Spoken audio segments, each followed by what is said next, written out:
I slammed the door on my parents' faces that Christmas Eve. Not because I wanted to, but because they just handed me $50 like it was severance pay and told me to get lost before the turkey got cold. "Eleanor, we're done pretending," my mother said, her voice cracking like cheap tinsel, while Dad just stared at the floor. The man who'd sworn on his Bible that family was forever now reduced to a ghost in his own living room. In that split second, as the latch clicked shut behind me, I realized the ultimate betrayal wasn't the abandonment. It was knowing I'd carried their darkest secret for years. The one that could have sent them both to prison. And they were tossing me out anyway. Snow was already falling in fat. Lazy flakes over Elmwood, Ohio.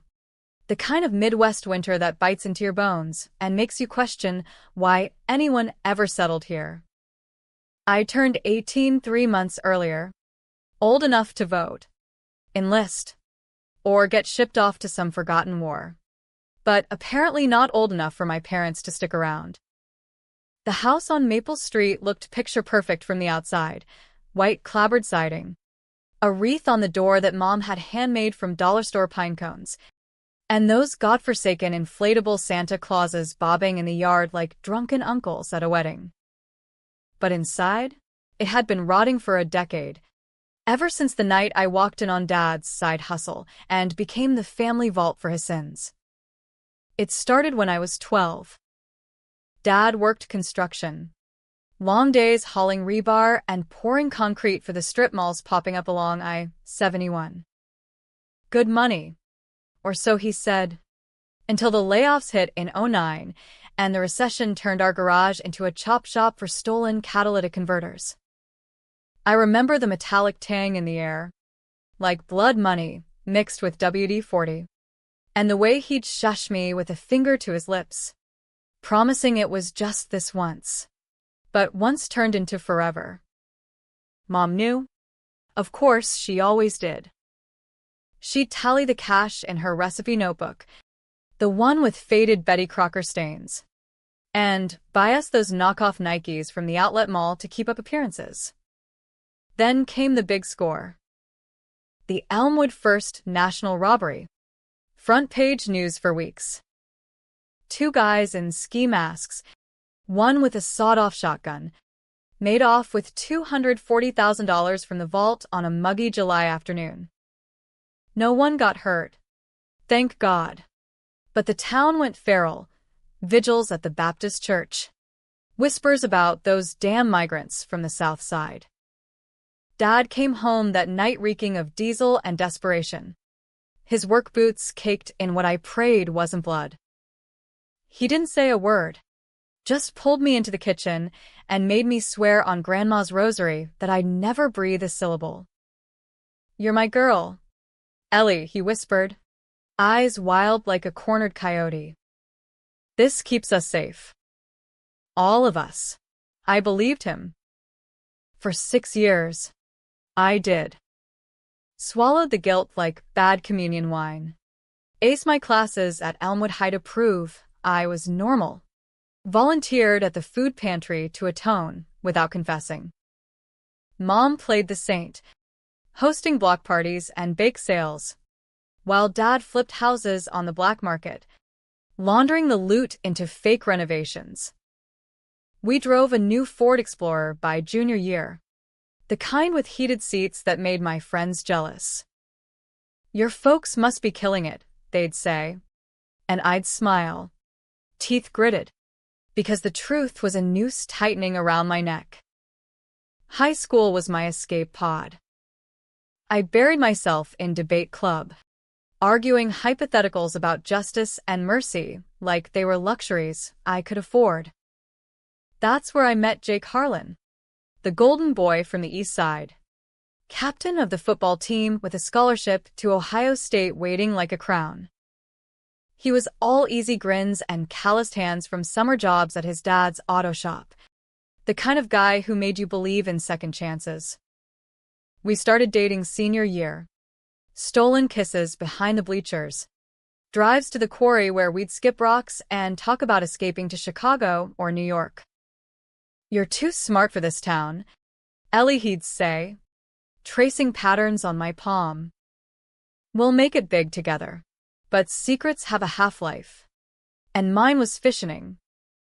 It blew up the week before graduation. The feds raided a chop shop in Columbus, Dad's supplier, and one of the perps rolled over like a dead fish. Name spilled. Harlan Auto. Which looped right back to Jake's old man. Turns out, Mr. Harlan had been fencing parts for years, and Dad's robbery cash had greased the wheels. The cops came knocking at our door at dawn, badges flashing like Judgment Day. Mom wailed like a banshee. Dad went pale as unleaded milk. And I froze, the rosary promise burning in my throat. They grilled me for hours in that sterile interview room. Styrofoam coffee going cold on the table. Eleanor, your father's prints were on a duffel bag recovered from the scene, the detective said. A burly guy named Kowalski with a mustache like a broom bristle. You knew something, didn't you? Kid like you. Smart as a whip. Why cover for him? I stared at the two-way mirror, imagining Mom on the other side, praying I'd hold the line. So I did. Lied through my teeth about Dad's night shifts, about how he'd never touch a gun, about the cash being from overtime. They bought it. Mostly juvenile testimonies, shaky anyway, and cut me loose with a warning to think about your future. Dad walked on a technicality. Some chain of custody bullshit his court-appointed lawyer pulled out of thin air. Mr. Harlan got probation. Community service at the very food pantry I'd volunteered at. Jake? He stuck by me. Or so I thought. We graduated under the football stadium lights. Caps tossed like confetti. And he proposed that night on one knee in the gravel lot. A cubic zirconia ring glinting under the moon. Marry me, Ellie. We'll leave this mess behind. I said yes. Tears freezing on my cheeks. Because love was the only clean thing I had left. College was supposed to be our reset button. I got into Case Western on a partial ride, by Oakham, because healing poisons felt poetic, and Jake commuted from OSU. Weekends in my cramped dorm with ramen and regrets. But the cracks spiderwebbed. Mom started calling less. Her voice laced with that old guilt, hinting at better days ahead. Dad took up day trading, or what he called it, blowing chunks of the hidden stash on meme stocks and crypto scams. By sophomore year, the Ford was repoed, and whispers followed me back to Elmwood for breaks. Harlan girls' folks are trash now. Christmas that year hit like a freight train. I drove home in Jake's beat-up Chevy, dreaming of eggnog and normalcy. But when I walked in, the tree was half-decorated. Boxes of ornaments scattered like shrapnel. Mom sat at the kitchen table, nursing a mug of something stronger than cocoa. Dad pacing like a caged wolf. Ellie, she started, not meeting my eyes. We need to talk. The words tumbled out then. The robbery money was gone, vaporized in Dad's bad bets. The house was underwater, creditors circling. And the kicker? They'd been skimming my tuition checks, the ones I'd earned waitressing doubles at Bob Evans, to plug the holes. We can't do it anymore, Dad muttered, shoving the 50 into my palm like it burned him. Can't care for you. Not like this. Jake was in the living room, pretending to watch A Christmas Story, but I saw the flinch in his shoulders. He'd known, overheard a call last month, pieced it together from his dad's old beefs. And he hadn't said a word. The betrayal landed like a gut punch, not just my blood turning on me, but the man I'd bet my future on, silent as a grave. I didn't cry. Didn't beg. Just grabbed my duffel from the hall closet, the one with my chem lab notes and the ring he'd given me, and walked out. The door slammed with a finality that echoed down the street. Neighbors' lights winking like they knew. Snow crunched under my boots as I trudged to the bus stop. $50 burning a hole in my pocket. Jake's texts lighting up my phone. Babe, come back. We can fix this. But fix what? The lie I'd lived? The family I'd shielded? Or the love that was just another con?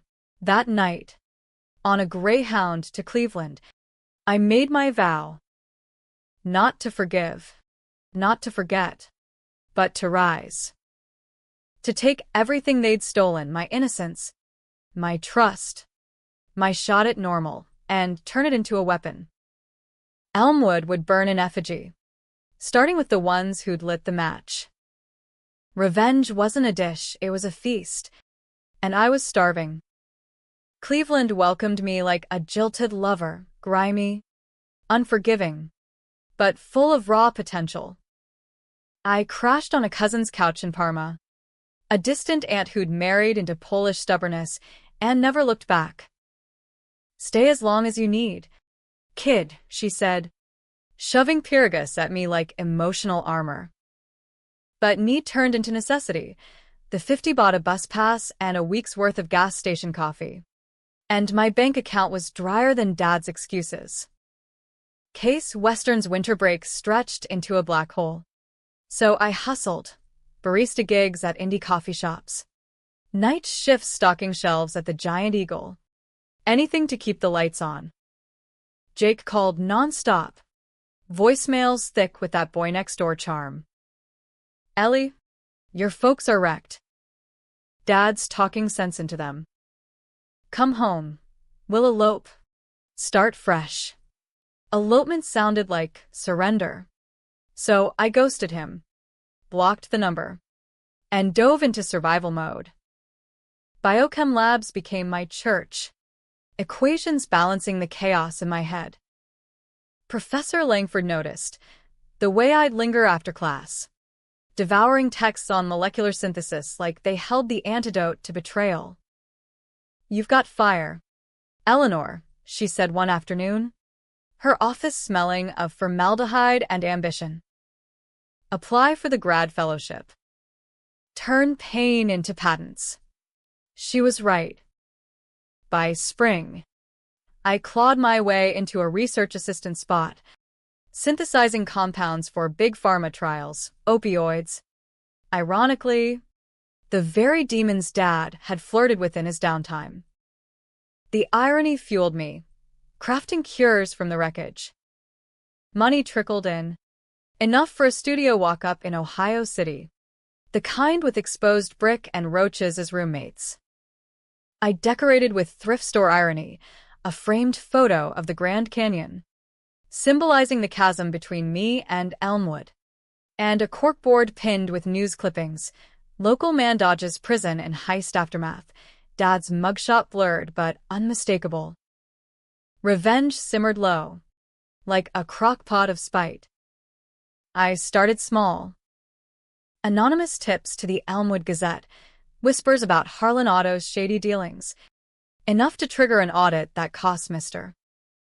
Harlan his license. Jake's texts shifted from pleading to pissed. What the hell? Ellie, you're ruining us. Good.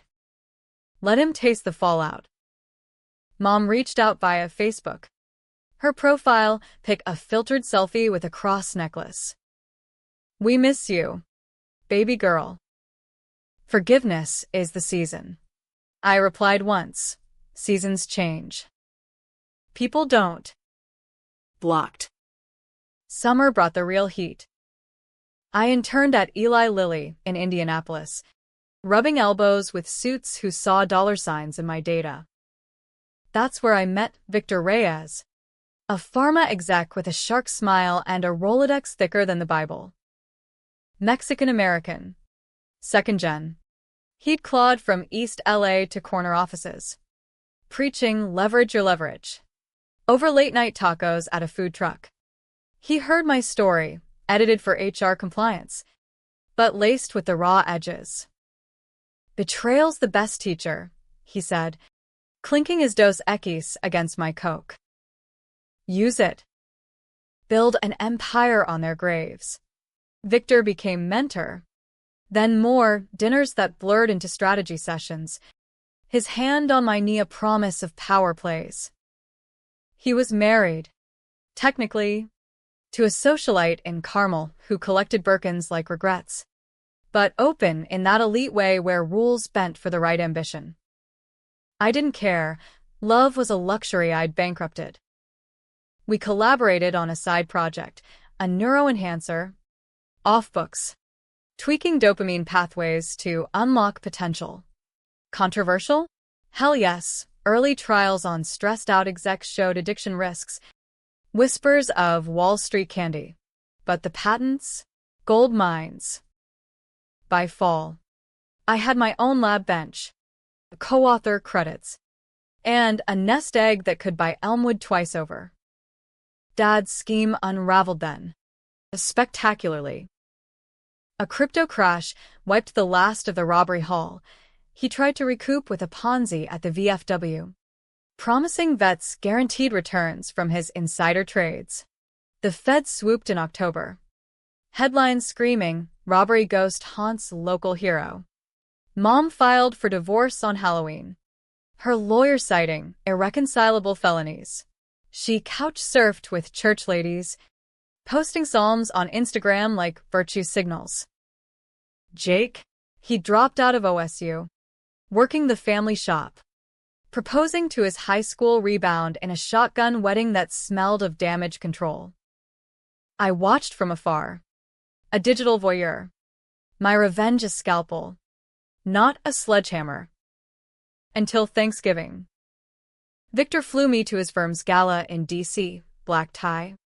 Power networking. The kind where deals get inked on napkins. Over foie gras. He pitched, by the Harlan debt. Foreclose creatively.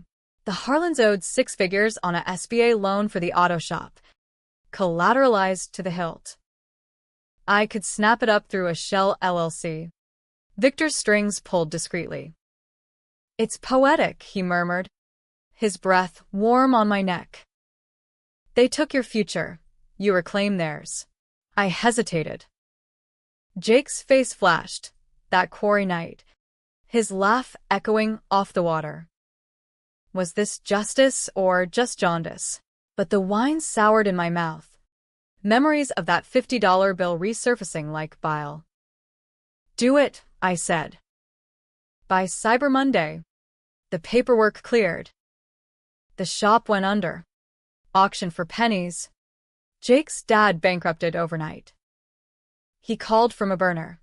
Eleanor. You bitch. This is you, isn't it? After everything? Everything. Like the everything he'd hidden while my world crumbled. The call ended with him sobbing, a sound that clawed at me in the shower later. Steam mixing with silent tears.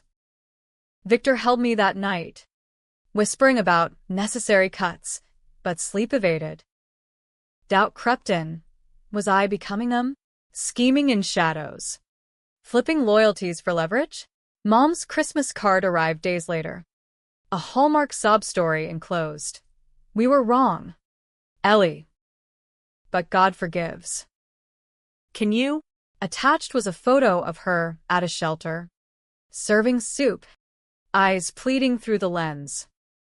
I burned it in the sink, the flames dancing like accusations. Victor's project hit a snag then. FDA whispers about our enhancer. Trial data inconsistencies that trace back to my rush since. He blamed me in a board call. Voice silk over steel. Fix it, Eleanor. Or we're both exposed. Exposed. The word echoed Dad's warnings. A loop of complicity. I buried it deeper, tweaking formulas in secret, crossing lines I'd sworn never to touch. Addictive potential? Buried in appendices. Human trials? Accelerated on desperate volunteers from Craigslist ads. Winter deepened, snow blanketing Cleveland like a shroud. Jake showed up unannounced on my doorstep New Year's Eve. Gaunt and unshaven. A bottle of cheap champagne dangling from his fist. Talk to me? Ellie. Please. We sat on the fire escape. City lights blurring below. And the floodgates cracked. He admitted knowing about the robbery for months. Piecing it from his dad's ledgers. Too scared to confront. I thought it'd blow over. Thought we could outrun it. Outrun. Like I hadn't tried. I told him everything then, the guilt, the lies, the $50 that shattered me. He reached for my hand, the old ring's ghost between us. Marry me for real this time. No secrets. It was temptation wrapped in nostalgia, a lifeline to the girl I'd buried. But as fireworks popped over Lake Erie, I saw the pattern, betrayal begetting betrayal, a cycle greased by good intentions. Too late, I whispered, pulling away. He left at dawn, the champagne unopened, a casualty on my stoop. Victor proposed partnership next, a merger of sorts, his firm absorbing my patents, me as VP of R&D. Power. Prestige. A penthouse view. But the enhancer leaks escalated.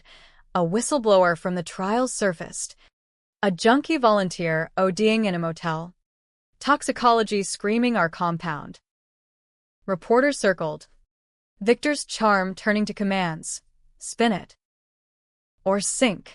Spoon. All right. Fed them crumbs about rogue elements, pointing fingers at underlings while shredding files in the lab sink. Elmwood called again. Dad from county lockup. Voice gravel over the line. Ellie girl. They got me good this time. Bail est 20. For old times, old times.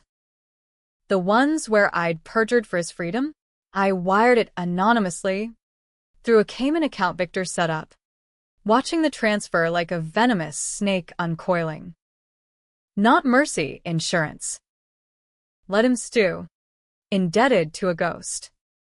Spring thaw brought the climax. The FDA raid hit Lily's Indy facility. Agents in windbreakers hauling servers and samples. Victor vanished to a consulting gig in Dubai. His socialite wife filing for assets faster than you could say prenup.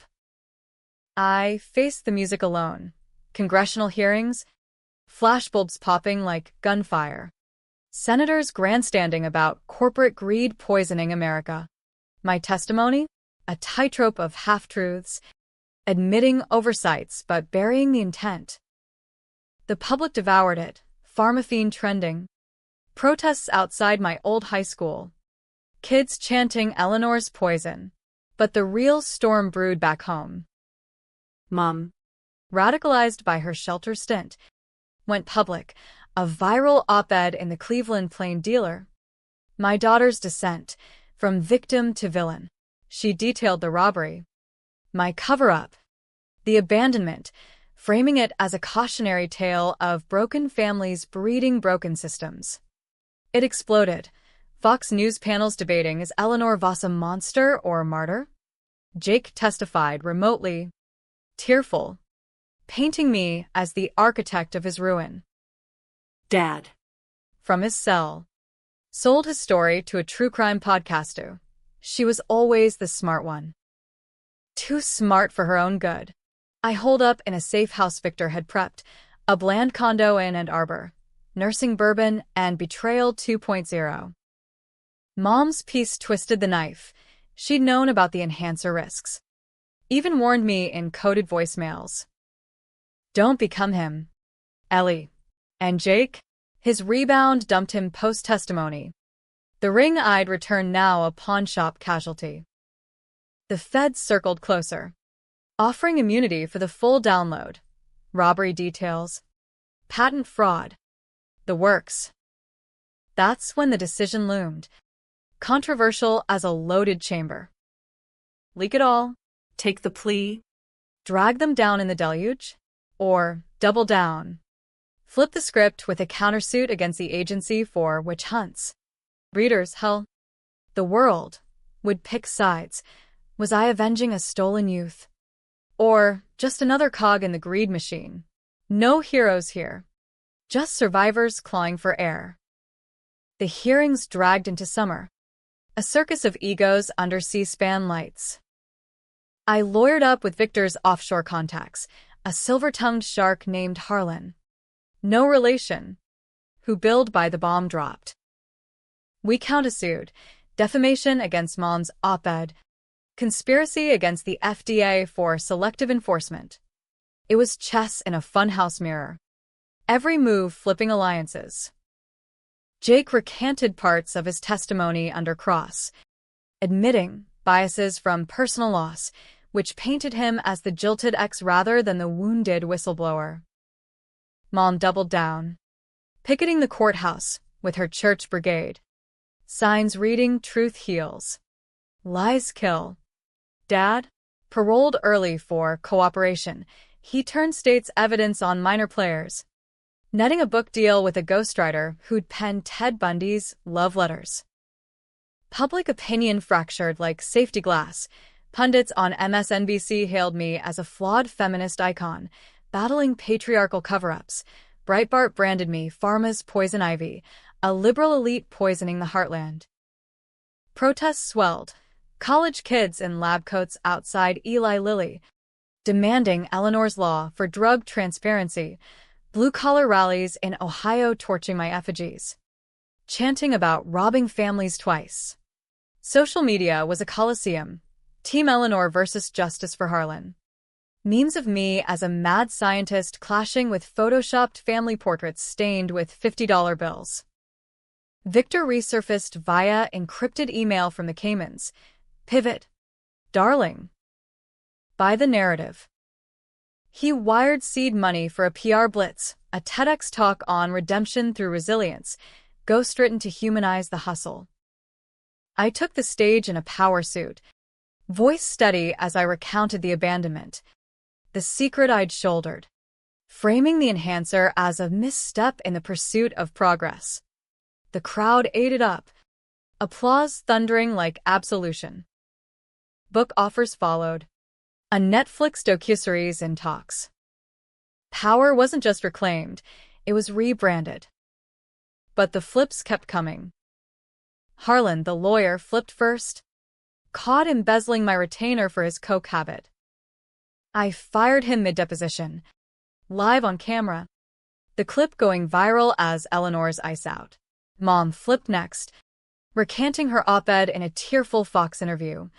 I was angry. Hurt. But blood's thicker. It smelled of strategy, her publisher dangling a memoir advance. Dad flipped last. The podcast dropping a bombshell episode. Eleanor's cut of the pie. He'd found ledgers proving I'd skimmed enhancer profits to fund the Harlan foreclosure. Lie. Of course. I'd buried those transactions deeper than his heist duffel, but the seed of doubt sprouted. Polls tilting against me. Jake was the wild card. The one flip I dreaded. He showed up at the Ann Arbor condo uninvited. Mid-July. Heat wave turning the air to soup. Leaner now. Tattooed sleeves peeking from a faded OSUT. Eyes haunted, but clear. Truce. He held out a six-pack of Great Lakes. The Ohio brew we'd chugged by the quarry. We sat on the balcony, city hum below, and unloaded the arsenal. He was sober 6 months, working union gigs in Toledo. Therapy unpacking the sins of the fathers. I flipped on you because it hurt less than admitting I failed us, he confessed. Label peeling under his thumb. But you're not them. Ellie. You're better. Or you could be. His words hung like humidity, tempting a pivot I couldn't afford. The trial loomed, federal court in Columbus. Jury pool poisoned by headlines. My strategy, total war. I'd testify to the robbery cover-up as coerced. Paint Mom and Dad as manipulators who'd weaponized my loyalty. The enhancer? A youthful error amplified by corporate pressure. Jake as collateral in a family feud. It'd make me the survivor. Them the villains, but at what cost? The twist nod.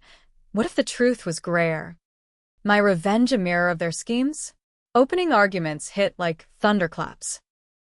Prosecutors paraded the OD victim's family. Photos of a smiling kid before the candy hooked him. Mom took the stand, Bible in hand, sobbing about a daughter lost to ambition. Dad followed, contrite in an ill-fitting suit, admitting the heist but blaming desperate times. Then me. Under oath. I dismantled it. The $50 as the final straw. My rise as self-made fury. I didn't poison America, I said, voice echoing in the oak-paneled room. They poisoned me first. Cross-examination was the gauntlet. The U.S. Attorney, a hawkish woman from Akron, lobbed the grenades. MS. Voss. Isn't it true you perjured yourself for your father's freedom? That the foreclosure on Harlan Auto was payback, not justice.